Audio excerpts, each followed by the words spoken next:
स्वागत है और एक फिल्म की आपको शूटिंग के लिए आपको ढेर सारी बधाई। थैंक यू, आपको भी बहुत बहुत शुभकामनाएं राम जी।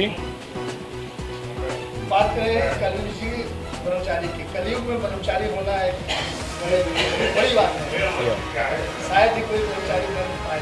हाँ, आप फिल्म बना रहे हैं, क्या कहना चाहेंगे? देखिए ये पूरी फिल्म जो है एक एंटरटेनमेंट स्टोरी तो है ही है, लेकिन कुछ कहना चाहती है, हमारी इंडस्ट्री को ही लेके कहना चाहती है ना। और इंडस्ट्री को एक तो लेके कहना चाहती है और कुछ समाज को लेके कहना चाहती है, इसलिए इसका टाइटल जो है मैंने कलयुगी ब्रह्मचारी रखा।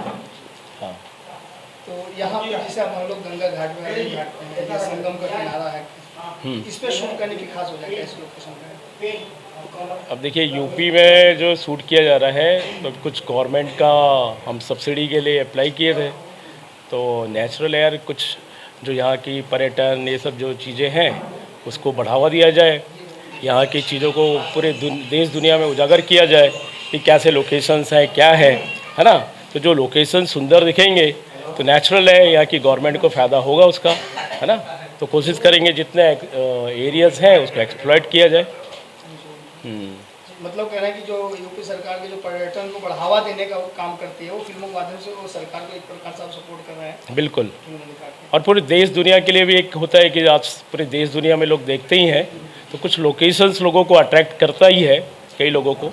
संगम अपने आप में बहुत बड़ा वर्ल्ड का काफ़ी फेमस जगह है ना। तो जी फिल्म के हीरो कल्लू जी हैं, रिचर्ड हैं, क्या कहना चाहिए, जोड़ी आप जो मिला रहे हैं, हाँ, क्या कहना चाहिए कल्लू जी के बारे में? आई थिंक मेरे ख्याल से फर्स्ट टाइम है क्या। हाँ, तो फर्स्ट टाइम है और कल्लू जी के बारे में तो मैं बहुत ज़्यादा कुछ कहना नहीं चाहूँगा। वो अपने आप में एक स्टार है और बहुत अच्छे नेचर स्वभाव के हैं, है ना। तो कल्लू जी के बारे में मतलब वो तो पूरे यूनिट के लिए बहुत सभी उसको प्यार करते हैं उनको। हाँ, और ऋचा जी हैं, मैं ऋचा जी के साथ भी फर्स्ट टाइम कर रहा हूँ, तो वो भी बहुत अच्छी हैं, पूरा टाइमली कोऑपरेटिव। मतलब कहने का मतलब ये है कि बोथ आर कोऑपरेटिव। हाँ, तो मिलकर सबके साथ काम करना बहुत अच्छा लग रहा है। कह रहे हैं कि सर जैसे कि कलयुगी ब्रह्मचारी है, तो एक जब ब्रह्मचारी होता है तो जैसे कि हम लोग फिल्मों में देखते हैं, सीरियल में देखते हैं, जो ब्रह्मचारी होता है उसका ब्रह्मचर्य तोड़ने के लिए रंभा उसी को ले जाता है। बिल्कुल, तो यहाँ पे कल्लू जी जो कलयुगी ब्रह्मचारी बने हैं, उनका वो ब्रह्मचर्य तोड़ने के लिए किसको किसको आप तैयार किया रंभा उसी को?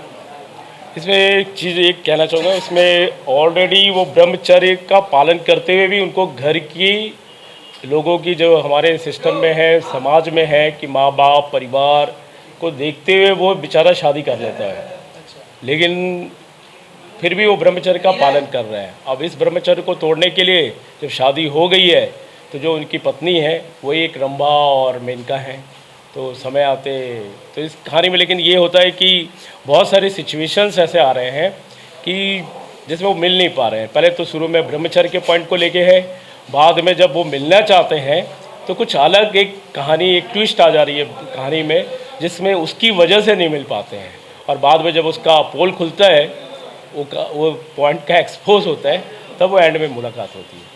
जी, तो कह सकते हैं सर कि ये रोमांस और एक्शन भरपूर हर चीज़, पूरा ड्रामा है।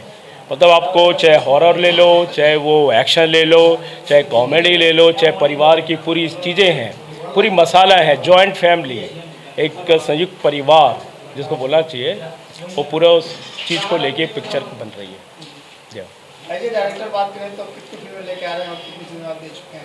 मैंने इसके पहले एक फिल्म बनाई थी मेहंदी रचाई तोरे नाम के, जिसमें पवन जी, सुशील जी लोग ने काम किया था। फिर मैंने प्रतिज्ञा 2 में as a second unit director था। दैन फिर सीरियल किया था एक हमारी देवरानी, स्टार प्लस में आता था, और बीच में कई सीक्वेंस आए जिसमें मैंने ऐसे ही काम किया है। फिर इसके बाद काफ़ी लंबे गैप के बाद ये फिल्म जो है मैं खुद ही प्रोड्यूस एंड डायरेक्ट कर रहा हूँ। सर तो क्या वजह थी कि आपको खुद प्रोड्यूसर बनना पड़ा? भाई देख, लंबा टाइम हो गया है तो इसमें हमारे यहाँ क्या होता है, एक थप्पा लग जाता है। अगर आप ये काम कर रहे हैं तो उसी के पीछे लग जाते हैं सब, है ना। तो उसको तोड़ने के लिए मेरे को कई बार कोशिश किया, लेकिन हो नहीं पा रहा था, और काफ़ी कोशिश करने के बाद लगा कि नहीं यार चलो कुछ बनाया जाए, तो कुछ ऐसा मौका मिला तो बनाने का, तो फिर चलो स्टार्ट कर दिए। कल्लू जी ने सपोर्ट किया कि चलो ठीक है सर, मैं आपके साथ करूँगा। इसमें प्रिंस जी का भी बहुत बड़ा योगदान है ना। और मैं अभी ये कहना चाहूँगा पूरी यूनिट का योगदान है कि पूरी यूनिट जो है हर एक आदमी, स्पॉट बॉय से लेकर हर एक फील्ड, है ना, चाहे मैं हर एक डिपार्टमेंट को बोलूँगा, सभी लोग मेरे को बहुत प्यार और सपोर्ट कर रहे हैं, जिनकी वजह से हम लोग प्रॉपर टाइम पे, है ना, जरा बहुत कुछ आगे पीछे हल्का फुल्का है, लेकिन प्रॉपर टाइम पे हम लोग काम कर रहे हैं बाहर आके। तो इसमें कौन कौन स्टार नजर आए, पूरे कलाकार कौन कौन नजर आए? इसमें अगर मैं बोलूँ तो सर स्टार तो सभी हैं। अगर ये मैं बोलूँ कि जिनकी संख्या ज़्यादा है या कम है, अगर हम उस चीज़ को काउंट करके स्टार की बात कर रहे हैं तो मेरी नज़र में शायद ये सही नहीं है। स्टार मेरे लिए सभी हैं, मेरे लिए मेरा पूरे स्टाफ से लेकर सभी स्टार है। लेकिन अगर आप एक कलाकार को लेके पॉइंट कर रहे हैं तो इसमें कल्लू जी तो हैं ही, आपको पता है, ऋचा दीक्षित जी हैं, मनोज टाइगर साहब हैं, एक सुकेश मिश्रा जी हैं और अन्य बहुत सारे कलाकार हैं जो फिल्म में आपको नज़र आएंगे। ये फिल्म कहाँ शूटिंग कर रहे हो, कब तक दर्शक? ये पूरा प्रयाग को एक्सप्लॉइट मैं कर रहा हूँ। मैं चाह रहा हूँ कि प्रयाग के हर छोटे छोटे बड़े से जितने एरियाज़ हैं उसको, हाँ, पर्यटन जितने अच्छे स्थान हैं मैं उनको अपने फिल्म में यूज़ करूँ। कोशिश पूरी है और शायद हो भी रही है, काफ़ी अच्छे से लोकेशन सीक्वेंस में यूज़ कर रहा हूँ और देखते हैं कितना मैं कर पाता हूँ। ये पूरा प्रयागराज को लेके है। और रही बात आप जो रिलीजिंग की बात कर रहे हैं, तो मेरी कोशिश है कि मैं इसको अगस्त सितंबर तक पर्दे पर ले आऊँ लोगों के सामने।